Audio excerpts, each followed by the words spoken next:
Amém, queridos irmãos, chegamos à quinta-feira, primeira semana de um novo volume do Alimento Diário intitulado A Palavra Profética, uma candeia que brilha nas trevas. O título da primeira semana, Não estranheis o fogo que surge no meio de vós. O título da quinta-feira, Deus disciplina a quem ama. O versículo, Hebreus 12, 7, que diz, É para a disciplina que perseverais. Deus vos trata como filhos, pois que filho há que o Pai não corrige? Senhor Jesus, obrigado, Senhor, obrigado por mais um dia, obrigado, Senhor, por todas as vezes que o Senhor nos corrigiu, que o Senhor nos disciplinou. Tudo é para nós participarmos da sua santidade, para nós avançarmos, para ganhar a coroa imarcessível, coroa da justiça, coroa da glória. Por isso, Senhor, nós te rogamos que o Senhor continue tendo misericórdia de nós, das nossas fraquezas, das nossas dificuldades, da nossa falta de fé, e continue trabalhando em nós, através da Tua Palavra, e se necessário do fogo, pois sabemos que mesmo em situações de fogo ardente, o Senhor está conosco. Em situações de perseguição, de zombaria, por nós sermos teus filhos, por nós sermos cristãos, nós sabemos que o Espírito da glória e o Espírito de Deus repousam sobre nós. Obrigado, Senhor. Abre os nossos olhos para nós enxergarmos quem nós somos, o que tem ainda de impurezas em nós e o Senhor tem tratado. E também o objetivo de todo esse tratamento, que assim como Jó, nós possamos dizer que agora nós te enxergamos e também reconhecemos que não somos nada a não ser cinza. Obrigado, Senhor. Jesus é o nosso Senhor. Muito bem, queridos irmãos, o título dessa quinta-feira é Deus disciplina quem ama. Eu quero tocar em 2 pontos. Nessa quinta-feira, o dia está muito rico. O primeiro parágrafo da página 13 diz, Já vimos que o conceito humano considera a aprovação um castigo de Deus. Todavia a palavra nos mostra que Deus nos corrige como filhos amados. Se Ele não se importasse conosco, seríamos deixados de lado. Sua disciplina, porém, visa tornar-nos participantes de sua santidade. Quando nos sentimos capazes de viver uma vida santa para Deus, Ele nos corrige para aprendermos a depender totalmente de sua vida. Não gostamos de ser disciplinados, mas a correção do Senhor produz frutos de justiça, por isso sejamos-lhe gratos. E onde está isso? Está em Hebreus 12. Hebreus 12, a partir do versículo 5, diz o seguinte, Estais esquecidos da exortação que, como a filhos, discorre convosco? Filho meu, não menosprezes a correção que vem do Senhor, nem desmaies quando por ele és reprovado. Então aqui eu estou lendo o versículo 5 de Hebreus 12. Se você lembrar o contexto de Hebreus, ele é um pouco parecido com o contexto de Pedro, porque o escritor de Hebreus também está mandando essa carta para encorajar os crentes judeus que estavam vivendo nas nações gentias a não retrocederem, a não voltarem ao judaísmo e a sofrerem pelo nome do Senhor por ser cristãos. Então aqui ele mostra que muitas vezes o sofrimento, a disciplina, não é um castigo de Deus. Tem que entender corretamente. Deus não castiga o seu filho, mas a disciplina vem para reprovação. E, aliás, a disciplina é uma reprovação, e a reprovação visa a aprovação. É uma disciplina, é diferente. Por quê? Você pode pensar assim, Deus me castiga, Ele não gosta de mim, então eu fiz errado, Ele vai lá e me castiga e ai de mim se eu não fizer certo da próxima vez. Mas não é esse o sentimento de Deus. A reprovação, eu vou dar um exemplo, não é? Lembra da segunda queda, Caim e Abel? O que o Senhor fez? Falou com Caim. Veja bem, olha, o pecado jaz à porta, seu desejo será contra ti, veja o que você vai fazer. Então o Senhor falou com Caim. E muitas vezes, irmãos, o Senhor fala conosco através da palavra para tentar nos corrigir e nos disciplinar. Mas Caim não deu ouvidos a Deus. E o que aconteceu? O resultado foi a morte de Abel. Muitas vezes é a disciplina de Deus que não faz com que nós demos um passo como Caim deu. Então nos para antes. E aí nós percebemos claramente que nós estamos sendo reprovados. Mas você pode perceber que antes de vir a disciplina, muitas vezes, ou seja, o fogo, muitas vezes veio a água, ou seja, veio a palavra. Então é importante entender que o sentimento de Deus na disciplina, na correção, não é o castigo. Deus não quer castigar, não é isso. É a disciplina. Por quê? Olha o versículo 6. Porque o Senhor corrige a quem ama e açoita a todo filho a quem recebe. Quando açoita? Quando sabe que o filho vai passar por uma situação em que ele vai colocar a si mesmo em perigo. Veja só agora, é para a disciplina que perseverais. Aqui o sentido dessa tradução seria, a disciplina é para a perseverança. Então o castigo, quando você, por exemplo, um pai castiga um filho com raiva, ele na verdade está descontando a raiva dele no filho. Deus não é assim. Deus não castiga, Deus não tem raiva de nós. A disciplina de Deus sempre vem para a perseverança.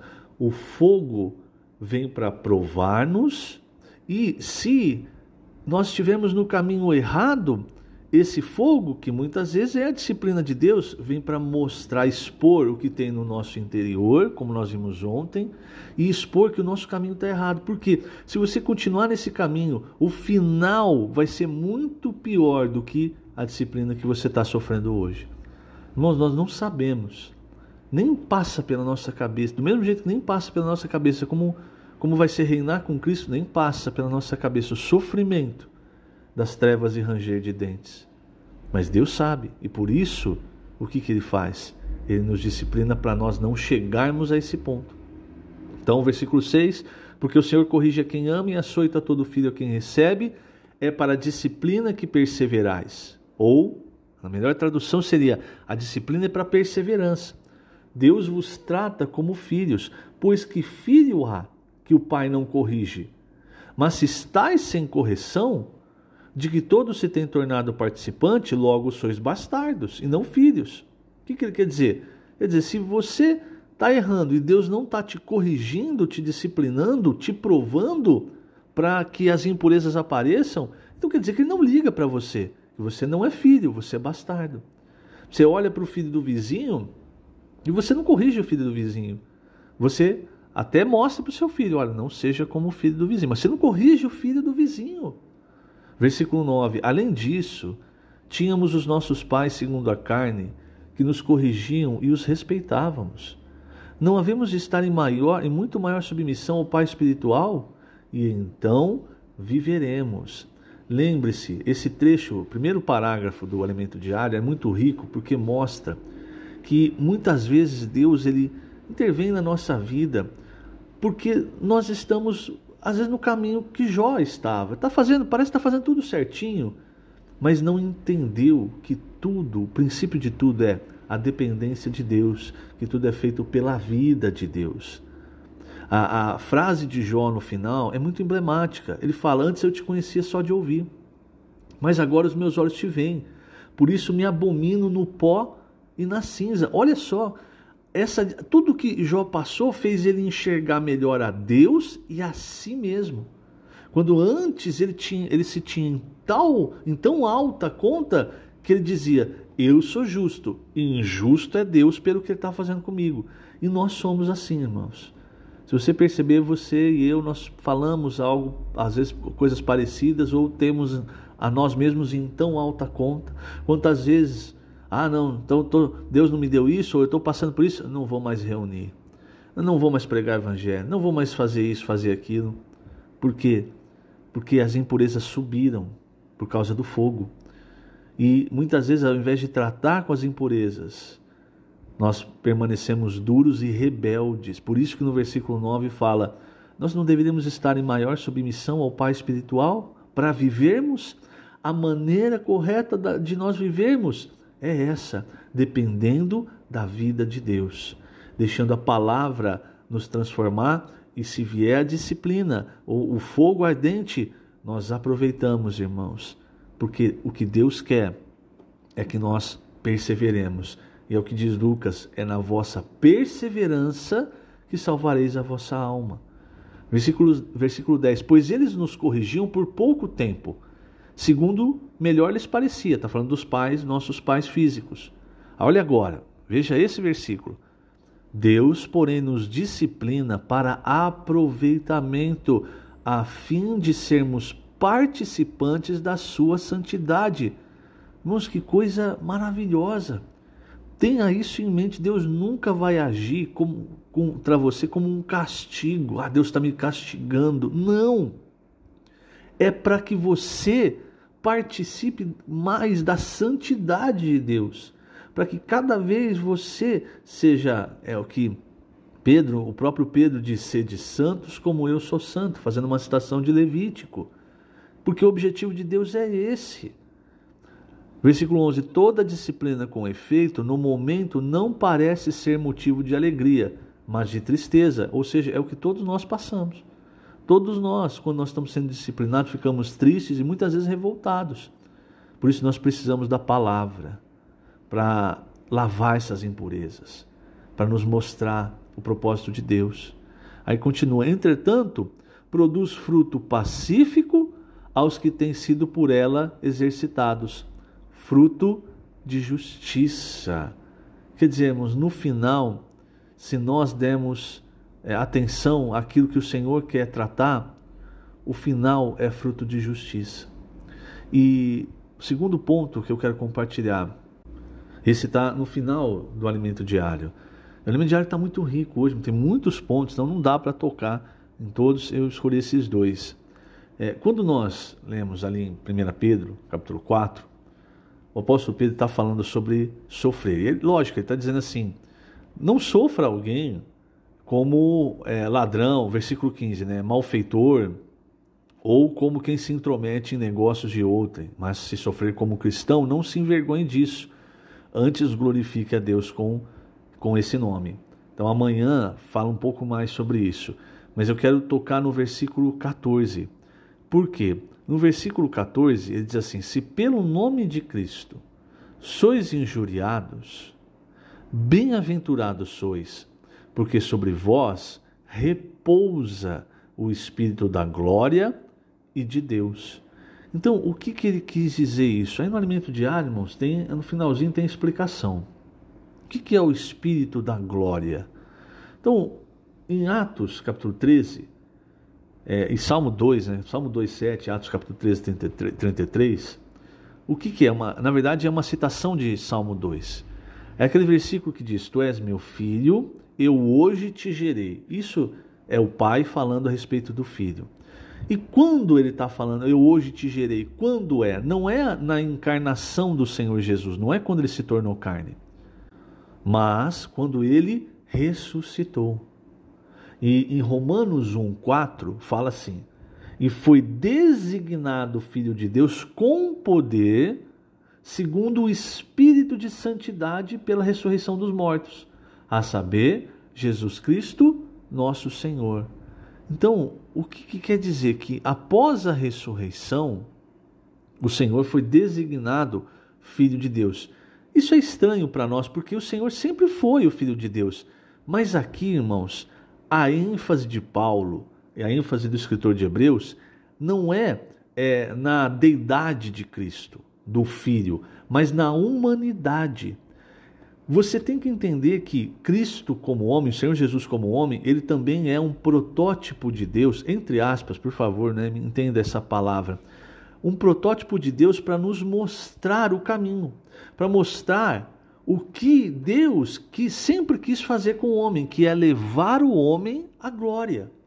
Então, quando ele diz aqui, ele foi designado Filho de Deus com poder, significa que espelhando para nós, é como se a salvação completa ocorresse conosco, corpo, alma e espírito. Por quê? Porque foi após a ressurreição que Cristo herdou o corpo de glória que ele tem hoje.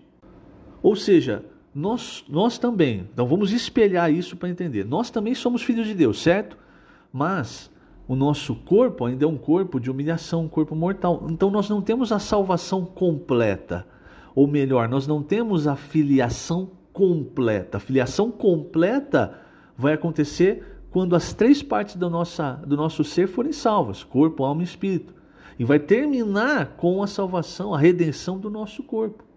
Com Cristo isso aconteceu. Não estou falando de salvação. Estou falando, Cristo não precisa de salvação. Estou dizendo que a última etapa para que o homem Jesus então fosse designado completamente filho de Deus, o homem Jesus é quando ele ressuscita, Deus o ressuscita dentre os mortos e ele então ressuscita não mais com aquele corpo mortal, mas com um corpo de glória.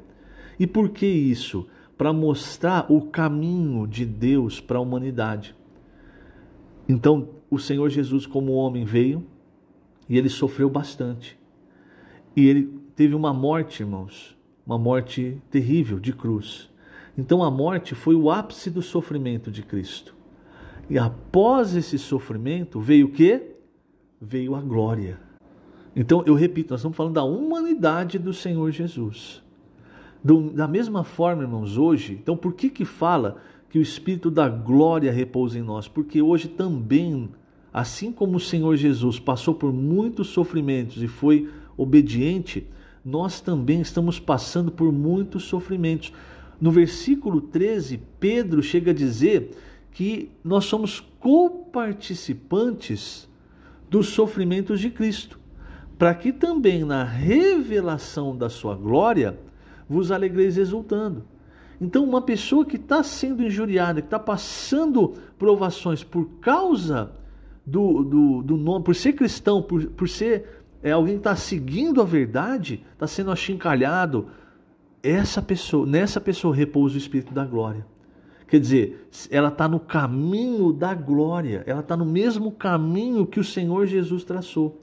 Hoje o cristianismo diz assim, não, você é filho de Deus, você precisa ser rico, ter casa bonita, ter isso, ter aquilo, ser bem de vida.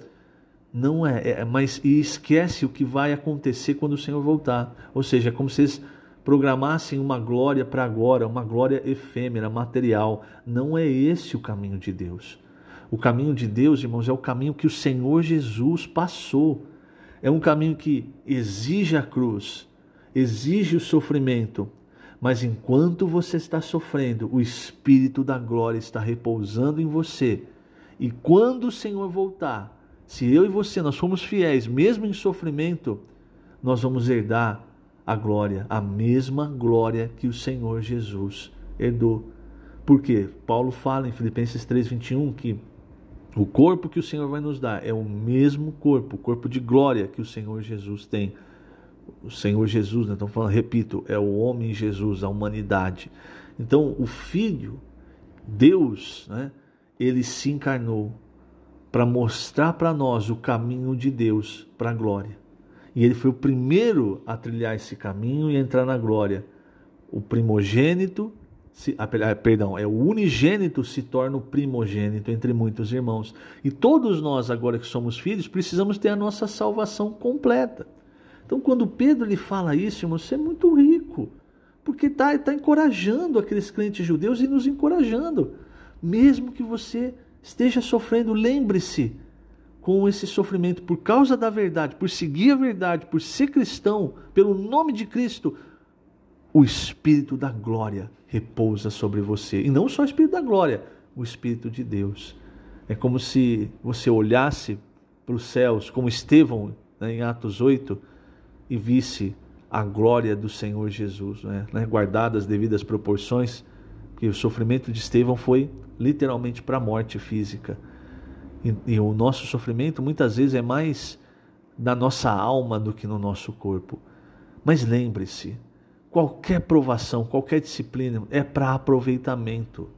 É para fazer de nós participantes da santidade de Deus. E quando nós sofremos, não porque nós fizemos alguma coisa errada, mas quando nós sofremos pela verdade, o Espírito da glória repousa sobre nós.